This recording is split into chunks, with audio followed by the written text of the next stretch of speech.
Hello viewers, welcome to my channel English class. আজকে আমি তোমাদেরকে কালেকটিভ নাউন নিয়ে আলোচনা করব এবং কালেকটিভ নাউন কী এবং কালেকটিভ নাউন কিভাবে তৈরি হয় সেটাকে দেখাবো।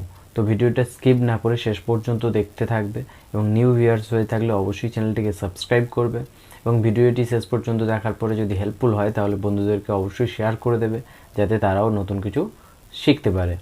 তো চলো আজকের কালেকটিভ নাউন এবং কালেকটিভ নাউন কিভাবে তৈরি হয় সেটাকে দেখে নেই।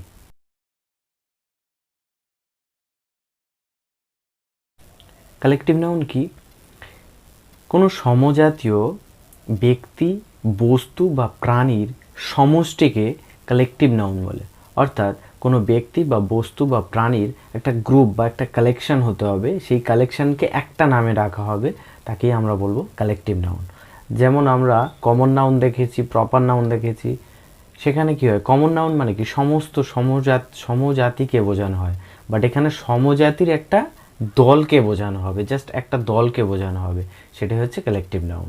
তো চলো সেরকম কালেকটিভ নাউনের কিছু এক্সাম্পল আমি তোমাদেরকে দেখাচ্ছি। দেখো, যেমন ফার্স্ট কি রয়েছে, দেখো এ গ্রুপ অফ সোলজার্স।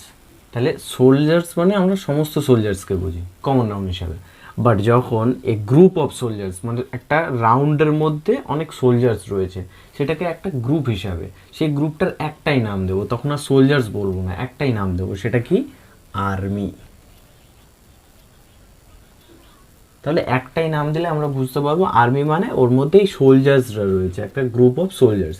বা একে আমরা রেজিমেন্টও বলে থাকি, রেজিমেন্ট, সৈন্যদল। তাহলে কিন্তু এই সৈন্যদল মানে সোলজার্সদের একটা গ্রুপ বলে আমরা একটা নামে ডাকছি, আর এটাই হলো কালেকটিভ নাউন, অর্থাৎ একটা গ্রুপকে, একটা কালেকশনকে বোঝাবে। ওকে, সো এই গ্রুপ অফ নাউন হলো কালেকটিভ নাউন। নেক্সট কি রয়েছে, দেখো a group of listeners. A group of listeners মানে শ্রোতা, যারা শোনে হ্যাঁ বা দেখে, তাদেরকে কি বলা হয়? সো অনেক শ্রোতা রয়েছে, কোনো একটা প্রোগ্রাম হচ্ছে, সেই তাদেরকে একটা নামই ডাকা হবে, প্রত্যেককে লিসেনার বলে বলা হবে না, সবাই লিসেনার, বাট একটা নাম বলা হবে, সেটা কি? অডিয়েন্স। ওকে, নেক্সট কি রয়েছে, a group of musicians. So musicians মানে ডিফারেন্ট টাইপের যারা মিউজিক আর কি ইনস্ট্রুমেন্ট করে, তো তাদেরকে একটা নামে ডাকা হবে, মানে সবাইকে একটা নামেই ডাকা হবে, সেটা হবে কালেকটিভ নাউন। সেটার নাম কি? ব্যান্ড। আমরা ব্যান্ড বলে থাকি। সো ব্যান্ড বলা মানেই কিন্তু মিউজিশিয়ানসের গ্রুপকে বোঝানো হবে। তারপরে কি রয়েছে, a group of directors. So ডিরেক্টরসদের গ্রুপকে কি বলা হয়? কি বলা হয়? বোর্ড। এই নামগুলো জেনে নাও, কালেকটিভ নাউনগুলো খুবই ভালো, যেগুলো ইংলিশে স্পিক করার ক্ষেত্রে কিন্তু খুবই কাজে দেবে। নেক্সট কি রয়েছে, এ গ্রুপ অফ মেন। অর্থাৎ আমরা পুরুষ, এই ম্যান থেকে মেন হয়, ম্যান হচ্ছে সিঙ্গুলার, মেন হচ্ছে প্লোরাল, বাট আমরা অনেক মানুষকে দেখলাম, সেটা হলো প্লোরাল। বাট এই পুরুষ মানুষ একসাথে যদি অনেকজন থাকে, তাদেরকে আমরা কি বলবো? বডি। ওকে, নেক্সট কি রয়েছে, এ গ্রুপ অফ ক্রুকস। এদেরকে কি বলা হয় না? বাঞ্চ। এই বাঞ্চ শব্দটা জেনে রাখো, এটা কিন্তু যখন আমি ওই যে বললাম যে কালেকটিভ নাউন তিনটে আমি তোমাদেরকে দেখাবো, পার্সন, অ্যানিমাল অ্যান্ড থিং, বস্তু। তাহলে আজকে আমি তোমাদেরকে পার্সন পার্ট 1-এ দেখাবো, পার্ট 2-তে দেখাবো অ্যানিমাল, পার্ট 3-তে দেখাবো থিংস। এই থিংসের মধ্যে বাঞ্চটা কিন্তু একটা কালেকটিভ নাউন হিসাবেও আমরা পাবো, তখন দেখতে পাবে। এটা কিন্তু পার্সন হিসাবে, মানে যারা জুয়াখোর হয়, যারা ফেকার হয়, তাদের যে একটা গ্রুপ থাকে, সেই গ্রুপকে আমরা একটা নামে ডাকি, সেটা কি? বাঞ্চ। নেক্সট কি রয়েছে, এ গ্রুপ অফ সিঙ্গার্স। তাহলে যারা সিঙ্গার হয়, তার সিঙ্গার মানে আমরা একজনকে সিঙ্গার জানি, বাট সিঙ্গারের যখন গ্রুপ হবে, একসঙ্গে অনেক সিঙ্গার হবে, তাদেরকে আমরা কি বলবো? কয়ার। কয়ার। ওকে, এবারে একসঙ্গে যদি সবাই গায়, তখন আমরা সেটাকে কোরাস বলে থাকি, বাট এই সিঙ্গাররা একসাথে অনেকজন রয়েছে, সেই একসাথে অনেক সিঙ্গারকে বলা হচ্ছে কয়ার। ওকে, নেক্সট কি রয়েছে, a group of dancers, actors, artist. মানে কি? একটা এমন একটা গ্রুপ যার মধ্যে আর্টিস্টও রয়েছে, ডান্সারও রয়েছে, আবার অ্যাক্টরও রয়েছে, সেইগুলোকে আমরা কি বলি? যাত্রা দলে বেশিরভাগ ইউজ করা হয়, সেটার নাম কি? ট্রুপ। ট্রুপ। তাহলে এই কালেকটিভটার নাম কি? ট্রুপ। ওকে, নেক্সট কি দেখবো? এ গ্রুপ অফ জিপসিস, মানে কি যাযাবর, এই যে যাযাবর দল হয় যারা ঘুরে ঘুরে বেড়ায়, তাদেরকে একসাথে একটা দল হিসাবে আমরা বলবো, মানে এক একজনকে বলা হয় যাযাবর। বাট যখন ওই যাযাবররা একসঙ্গে থাকবে, একটা গ্রুপ হিসাবে থাকবে, একটা ইউনিট হিসাবে থাকবে, তখন আমরা কি বলবো তাকে? Caravan. Okay, caravan.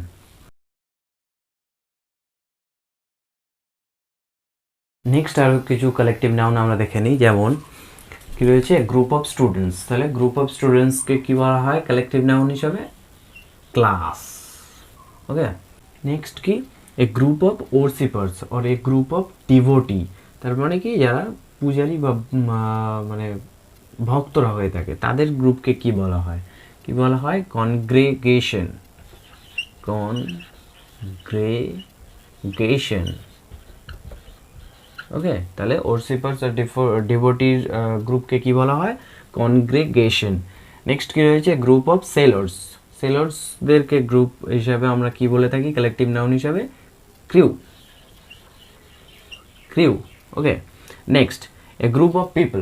A group of people মানে অনেক লোক রয়েছে, তাদেরকে আমরা একসাথে কি বলে থাকি? ক্রাউড। Sorry, crowd. নেক্সট কি রয়েছে? A group of kings. A group of কিংসকে কি বলা হয়? ডাইনেস্টি। নেক্সট কি রয়েছে? A group of prisoners. এই গ্রুপ অফ প্রিজনার্স, এটাকে আমরা আরও একটা বলতে পারি এ গ্রুপ অফ ক্রিমিনালস। তাহলে এই গ্রুপ অফ প্রিজনার্স ও গ্রুপ অফ ক্রিমিনালসদেরকে একসাথে কি বলা হয়? গ্যাং। কালেকটিভ নাউন হিসেবে কি বলা হয়? গ্যাং। নেক্সট কি রয়েছে? A group of সেভেজেস। সেভেজেস মিনস কি? যারা অসভ্য লোক, যারা অসভ্য প্রকৃতির বা নিষ্ঠুর প্রকৃতির লোক, তাদেরকে কালেকটিভ নাউন হিসাবে, মানে যদি একসঙ্গে অনেক অসভ্য লোক থাকে, অনেক সেভেজেস থাকে, তাদেরকে আমরা কালেকটিভ নাউন একটা নাম হিসাবে কি বলবো? সেটাকে একসাথে কি বলা হয়? হর্ড।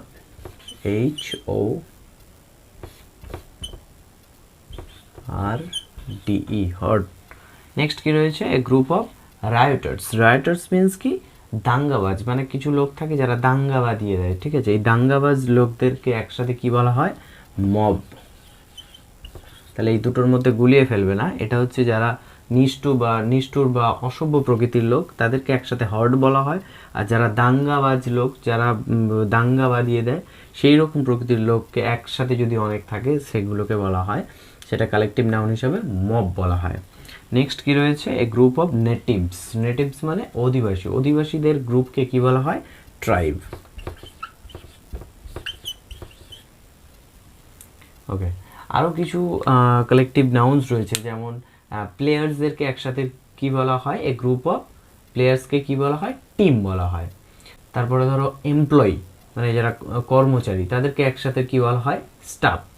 তো এরকম যে কালেকটিভ নাউনগুলো তোমরা দেখলে, এগুলোকে খাতায় নোট করবে এবং প্র্যাকটিস করবে, এবং এগুলোকে প্রায়শই সেন্টেন্সে প্রয়োগ করার চেষ্টা করবে। তাহলে কি হবে? ইংলিশে লেখার ক্ষেত্রে এবং স্পিক করার ক্ষেত্রে অনেকটা ফ্লুয়েন্সি বাড়বে। তাহলে আজকের ক্লাস এই পর্যন্তই থাকলো। নেক্সট কালেকটিভ নাউনের পার্ট 2 নেক্সট ভিডিওতে দেখতে পাচ্ছ। Thank you.